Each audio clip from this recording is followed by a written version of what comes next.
तेणु यहाँ सबभन्दा पहिला म एउटा भेन डायग्राम बनाएँ जसबाट बुझ्न आसान भइहाल्छ। पहिला भेन डायग्रामको बारेमा पहिला बुझ्नु। यो एउटा सेट बनाएँ, यो अर्को सेट, दुईटा सेट सँगसँग सेट ए सेट यहाँ बी जसलाई कार्डिनल भन्छ समूहको गणात्मक। ओके, यो बिचको पार्टलाई हामी के भन्ने गर्छौँ, तपाईँको इन्टरसेक्सन पार्ट छ। Cardinal number A intersection B, यो जुन बाहिरको पार्ट हुन्छ यो ए र बी को बाउन्ड्रीलाई बाहेकको कुरालाई हामी के भन्छौँ, ए युनियन बी को कम्प्लिमेन्ट। ओके, र मात्र यो पार्टलाई, यो जुन पार्ट छ यसरी र यताको पार्टलाई यसरी बुझ्नु, यो वाला पार्ट, यसलाई हामी के भन्नेछौँ, यो भनेको यो पार्ट ओन्ली ए हो, यो वाला पार्ट ओन्ली के छ, बी रहेको छ। त यति कुरालाई हामीलाई भेन डायग्राममा पहिला देखाउनु पर्छ। ओके, त अब अगाडि हामी यसलाई फर्मुलामा कसरी बनाउन सकिन्छ त फर्मुलाको केसमा एन यू भनेको इन्भर्सल सेट, यसको फर्मुला बनाउँदाखेरि यो दुवै सेटलाई प्लस गर्नु छ, इन्टरसेक्सनलाई माइनस र कम्प्लिमेन्टलाई प्लस गर्नु छ। जस्तै हेर्नु, cardinal number A plus cardinal number B minus cardinal number A intersection B plus cardinal number A union B, यति फर्मुला हुन्छ। यानी कि दुवै सेट यदि कम्प्लिट दिएको छ त्यस्तोमा के गर्नु होला, दुवै सेटलाई जोडेर इन्टरसेक्सन पार्टलाई हटाउनु छ, यदि हटाएर बाहिरको जुन कम्प्लिमेन्ट पार्ट छ त्यसलाई सल्भ गर्नु छ। यसैको अर्को पनि फर्मुला लेख्न सकिन्छ अरूमा, कार्डिनल नम्बर इन्भर्स सेटमा। अब कंडीशन के हुन्छ, जब ओन्ली पार्ट मात्र, यो ओन्ली वाला पार्ट मात्र दिएको छ क्वेशनमा, यहाँ भी आछ ओन्ली ए प्लस यो only B plus cardinal number A intersection B plus cardinal number A union B को कम्प्लिमेन्ट लेख्न सकिन्छ। अब दुवै फर्मुलामा के फरक छ, हेर्नु, कम्प्लिमेन्ट सेट छ भने इंटरसेक्शन माइनस, ओन्ली दिएको छ भने इंटरसेक्शन के छ प्लस। ओके, यो त भ्यालु फर्मुला पार्ट। अब अगेन डिटेल में हेर्नु, विदाउट फर्मुला हामीले कसरी इन्भर्स सेट निकाल्न सक्छौं। त सपोज मैले यो वाला पार्टलाई ए जुन गरे ओन्ली ए, यो बेला हाम्रो बी, यो बेला हाम्रो सी, बाहिर पार्टलाई मैले ए मा। अब जम्मा यसमा हेर्दाखेरि चारवटै पार्ट देखिएको छ। यहाँ ए पार्ट, बी पार्ट, सी, मतलब सिंगल बाउन्ड्री को लाइन हेर्दाखेरि यहाँ एउटा पार्टमा ए छ, अर्को जुन बाउन्ड्री लाइन बनाएको छ बी को छ, अर्को सिंगल के छ सी छ, त्यसपछि के छ बाहिरमा। अब यही सबैलाई जोडेर इन्भर्सको बराबरमा हुन्छ नि, जति भित्रको पार्ट सबैलाई जोड्दाखेरि कसको बराबरमा हुन्छ, यो इन्भर्स सेटको बराबर। त डाइरेक्ट हामी के लेख्न सक्छौं, यो universal set is equal to A plus B plus C plus D, भित्र भएको प्रत्येक सिंगल पार्टलाई सम गर्दाखेरि के हुन्छ, यसको रिजल्ट निकाल्न सकिन्छ। क्लियर, यो बेला हाम्रो ए युनिभर्सल सेट को फर्मुला। अब मात्र बन्छ ए युनियन बी मात्र, ए र बी मात्र बाहिर बताउँदै मात्र के हुन्छ, यो दुईटा सेम केसमा कम्प्लिमेन्ट, यो कम्प्लिट सेट छ भने यो बाहिरबाट सेटलाई हटाइदिने, यदि फर्मुला भइहाल्छ। ओके, ल यदि सिंगल छ भने बस यहाँ पनि यो बाहिरलाई हटाउनु, माथि गर्नु। त फर्मुलाको केसमा हेर्दाखेरि अझ हेर्नु होला,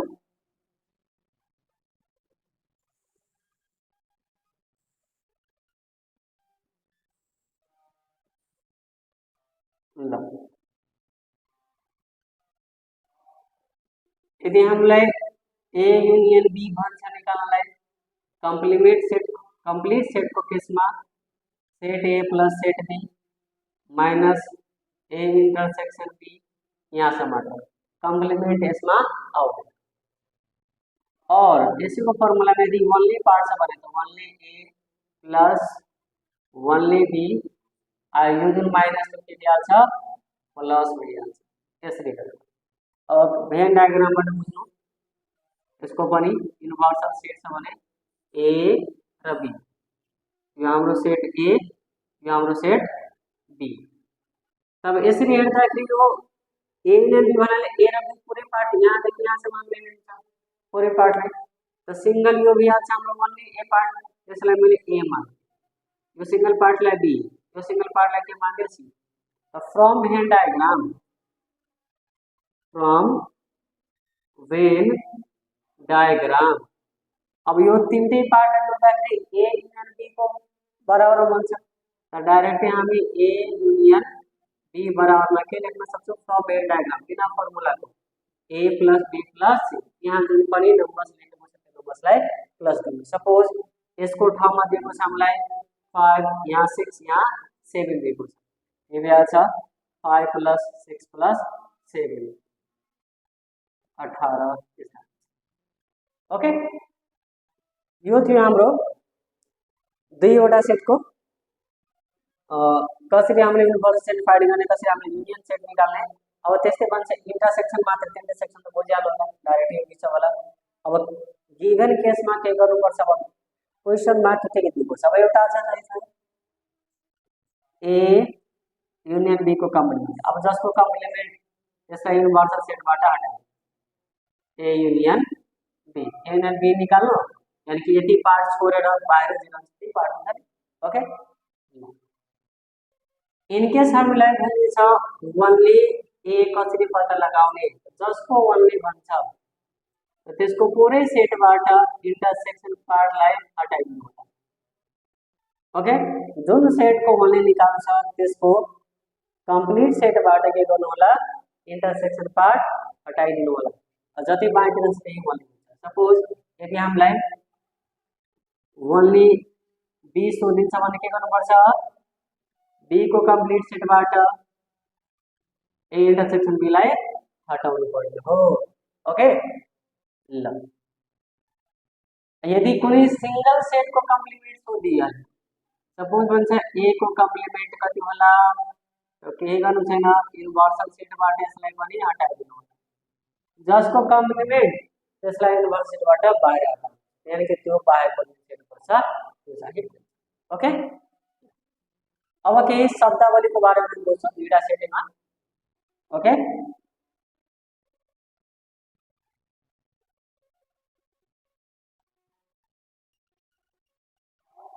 ओके,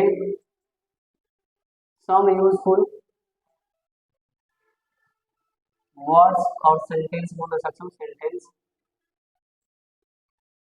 ओके, किनभने क्वेशनमा हाम्रो पार्ट वाइज आउँछ र यसमा ल्याङ्ग्वेजमा चाहिँ सोधेको हुन्छ। त पहिलो कुरा यदि हामीलाई भनिन्छ फाइन्ड एटलिस्ट वन भनिन्छ, फाइन्ड एटलिस्ट वन, त के पत्ता लगाउनु छ, नेपालीमा भनिन्छ कम्तीमा एउटा, कम्तीमा एउटा पत्ता लगाऊ। यसको मतलब हुन्छ हामीलाई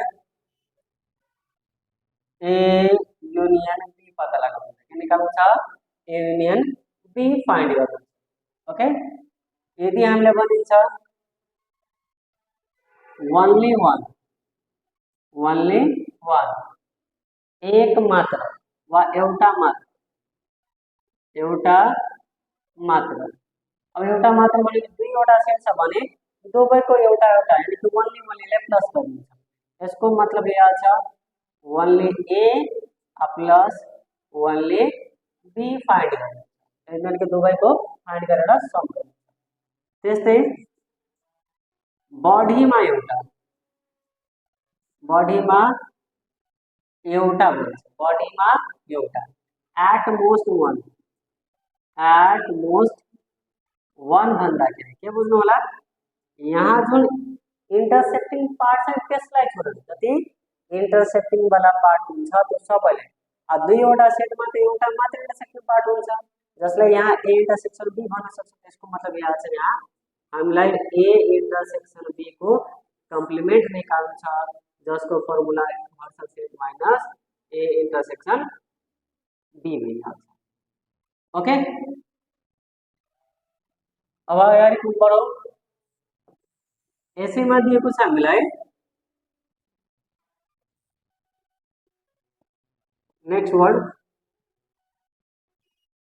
दुवै मन पराउने, मन पराउने यानी कि बोथ बनिन्छ, बोथ एग्रीड लाइक्स, त्यस्तो हो।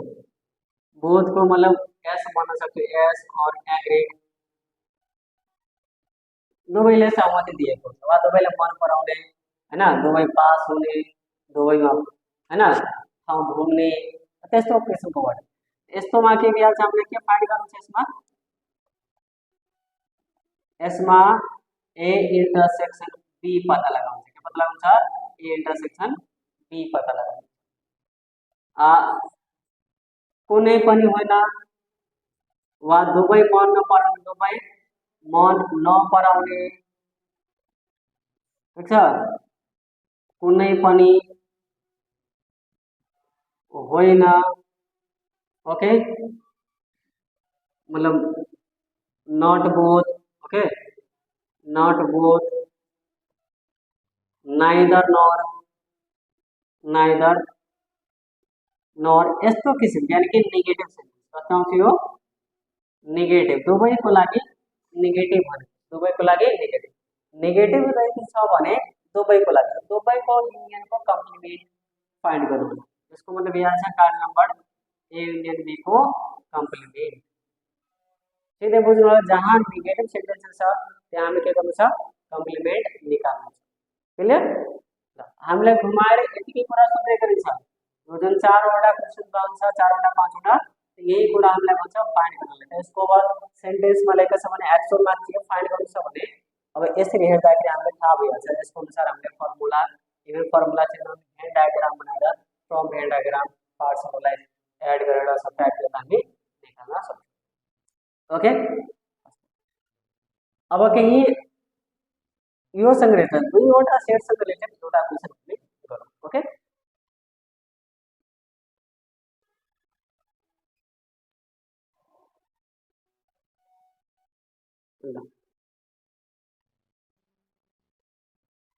यहाँ मैले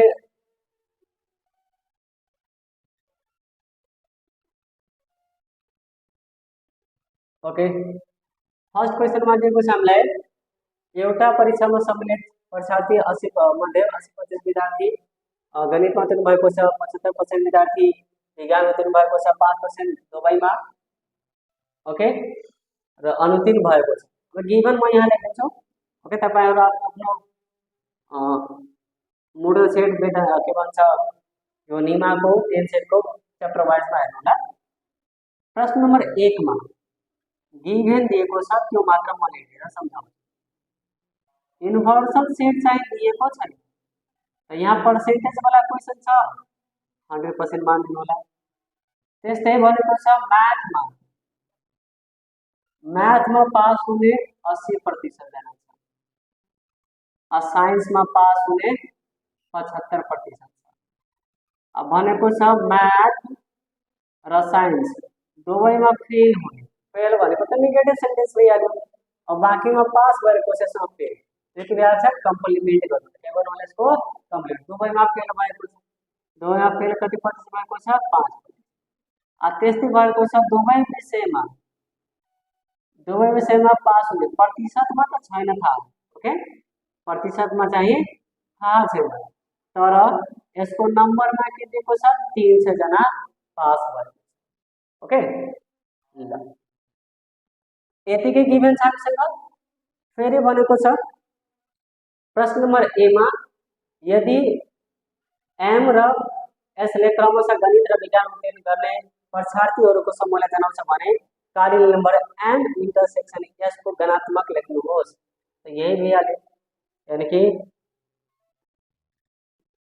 यो ए नंबर को जवाब को लागि एन एम इंटरसेक्शन एस बराबर मा यसको भनेको छ यो गिभनबाट यसको गणात्मक कति होला यसको कार्डिनलिटी कति होला ओके बी नंबर प्रश्नमा दिएको छ हामीलाई के परीक्षामा सबै विद्यार्थीको संख्या पत्ता लगाउनु छैन बी मा छ भेन क्षेत्रमा के दिएको छ भेन क्षेत्रमा त भेन डायग्राम को ओके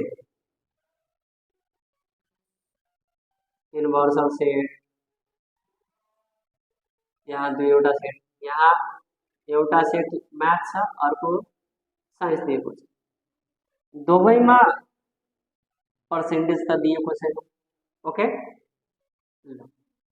यो टोटल कतिको 80% टोटल कति छ यो 80%, यो टोटल कति छ हाम्रो 75%, बाहिर कति छ 5%।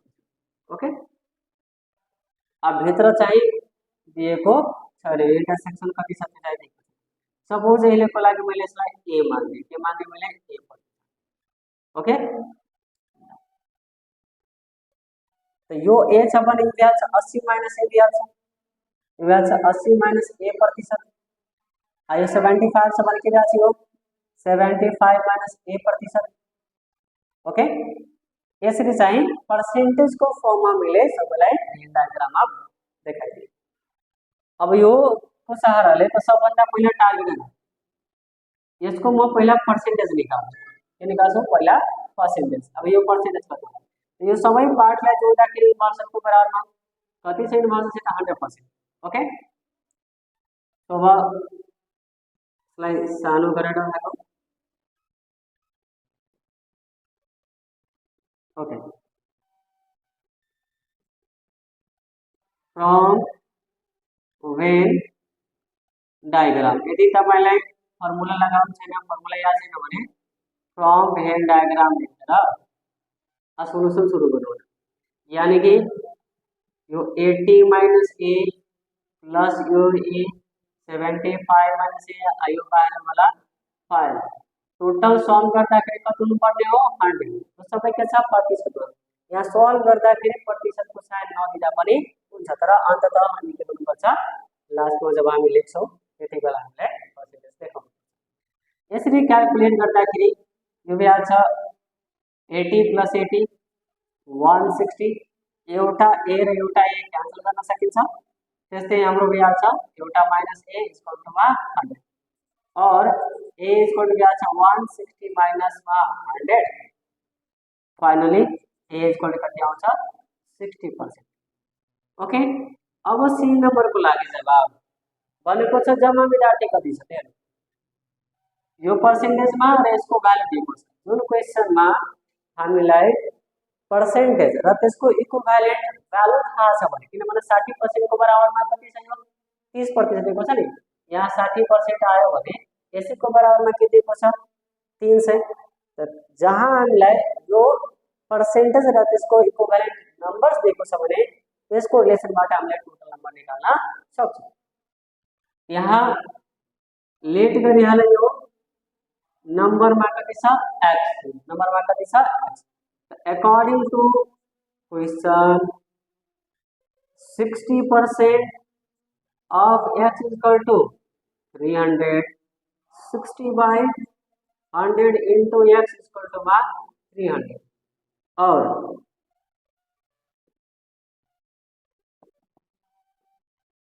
x is equal to 300 into 100 by 60। अब यहाँ 0 0 कैंसिल गर्नु, एउटा 0 कैंसिल। ओके, 6 5 30। अब यहाँ दुईटा 0 अलि रिमेनिङ छ, दुईटा 0 राख्नु। x को भ्यालु कति आउँछ 18। देयरफोर परीक्षार्थी जम्मा परीक्षार्थीको संख्या कति छ।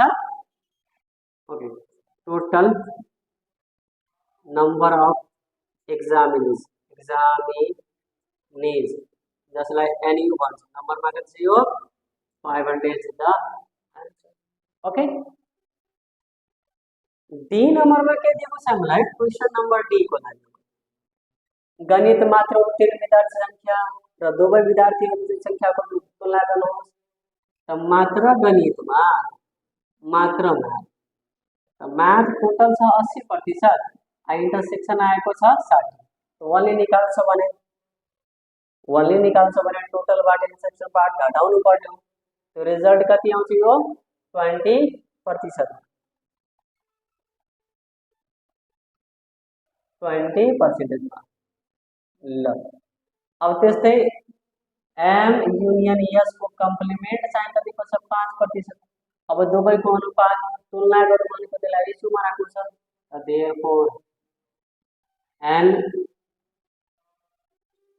Is to M union S को कम्प्लिमेन्ट, यानी कि 20:5 भने कति हुन्छ 4:1। 5 4 जा कति हुन्छ 20, 4:1 is the answer. This is the complete solution of question number okay हस् त आजको लागि यतिकै नेक्स्ट भिडियोमा हामी कन्टिन्यू गरौँला अब क्वेसन बाई सिरिज अब यो तीनवटा सेट वालाको बाँकी रहेछ त्यो हामीले बेसिकैदेखि सुरु गरेर त्यसको पनि एउटा क्वेसन गरौँला त्यसपछि क्वेसन ओके यदि भिडियो मन पर्यो भने यसलाई लाइक सेयर र हाम्रो च्यानललाई सब्सक्राइब गरेर होला र कसैलाई यदि अनलाइन क्लासेस जोइन गर्नु छ भने यो 7 डेजको लागि 7 डेजको लागि फ्री क्लास छ यो दसैँभरिमा हाम्रो यो टाइमिङ चाहिँ बेलुका र बिहान मात्र हुन्छ यो 7 डेज फ्री क्लासेस छ फ्री क्लासेस भनेको हामीले यसको लागि कुनै शुल्क लाग्दैन तपाईँ जुम एपबाट जोइन गर्न सक्नुहुन्छ र क्लास जोइन गर्नको लागि तपाईँले सोल्युसन पोइन्ट कोचिङ फेसबुकको पेजमा गएर त्यहाँबाट सम्पर्क नम्बर वा मलाई डाइरेक्टली कन्ट्याक्ट गर्न सक्नुहुन्छ यो नम्बरमा 9817678371 okay for the online math preparation क्लासेसको लागि हामीले दुईटै म्याथ ल्याउनु छ एकदम शुल्क चाहिँ शुल्कको बारेमा कुरा गर्दाखेरि शुल्क चाहिँ धेरै नै न्यूनतम हुनेछ ताकि यसपालि हाम्रो टार्गेट छ कमसेकम यो अनलाइनको मार्फत कमसेकम 6 जना विद्यार्थीलाई राम्रो अङ्कले दुईटै म्याथमा पास गराउने ओके हस् त आजको लागि यतिकै